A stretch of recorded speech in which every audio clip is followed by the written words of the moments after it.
మేడ్చల్ జిల్లా కండకోయిలోని CMR engineering కాలేజీలో ఉద్రిక్తత నెలకొంది. గర్ల్స్ హాస్టల్ బాత్రూంలో కెమెరాలు అమర్చి రహస్యంగా వీడియోలు చిత్రీకరించారని విద్యార్థినులు ఆరోపిస్తున్నారు. హాస్టల్లో వంట చేసే సిబ్బందిపై వారు అనుమానం వ్యక్తం చేస్తున్నారు. బాధ్యులపై కఠిన చర్యలు తీసుకోవాలని వారు ఆందోళన చేపట్టారు. విద్యార్థినులు ఆందోళన బాటపట్టిన విషయం తెలుసుకున్న మేడ్చల్ పోలీసులు ఘటనా స్థలానికి చేరుకున్నారు. కొందరు అనుమానితులను అదుపులోకి తీసుకున్నారు.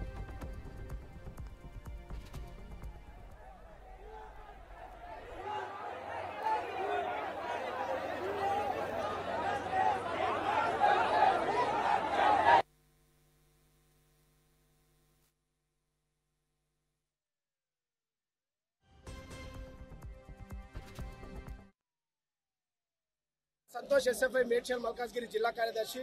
ఈ రోజు సిఎంఆర్ టెక్నికల్ క్యాంపస్ లో అమ్మాయిల వాష్రూమ్ లో సంబంధించి సెల్ ఫోన్ పెట్టి కెమెరా పెట్టి వాళ్ళ వీడియోలు సంబంధించి తానాలు చేస్తున్న వీడియోలు కూడా రికార్డ్ చేసి బయటకు పంపించి అమ్మాయిలను ర్యాగింగ్ చేస్తా ఉన్నారు, బ్లాక్ మెయిల్ చేస్తా ఉన్నారు. ఈ ఘటన సంబంధించి సిఎంఆర్ కళాశాలలో ఈ మొదటిసారి కాదు. ఈ ఘటన సంబంధించి అనేక జరిగినప్పటికీ కూడా ఎలాంటి చర్యలు కూడా హైర్ ఎడ్యుకేషన్ తీసుకోలేదు.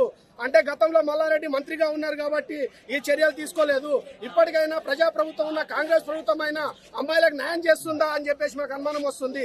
ఎందుకంటే అమ్మాయిలకు సంబంధించింది రక్షణ లేకపోవడం సిఎంఆర్ కళాశాలలో అసలు అమ్మాయిలకు రక్షణ లేదు. ఈ రోజు గోపాల్ రెడ్డి మాత్రం అనేక సార్లు అమ్మాయిలకు సంబంధించి రక్షణ ఇచ్చే కళాశాల మాదే అని చెప్పేసి మల్లారెడ్డి గోపాల్ రెడ్డి జబ్బలు తడుచుకున్నారు కూడా ఎక్కడ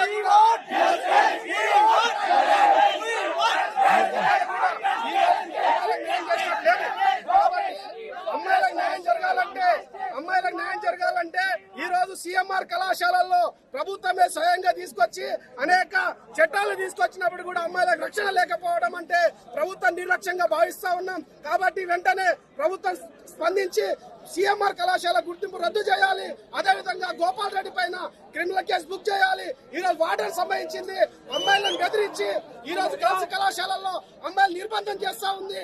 ఈ రోజు నిర్బంధం చేసి ఎవరు వాయిస్ చెప్తే వాళ్ళని టీసీ ఇస్తాం, కళాశాలను డిపార్ట్ చేస్తాం అని చెప్పేసి అనేక వాగ్దానాలు ఈ రోజు హెచ్చరిస్తూ ఈరోజు అమ్మాయిలు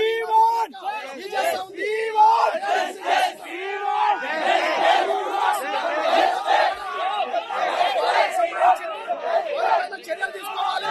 ఈ రోజు సిఎంఆర్ కళాశాలలో వాడనే కాదు, ఈ రోజు గోపాల్ రెడ్డి మాకు ఇప్పుడే తెలిసింది.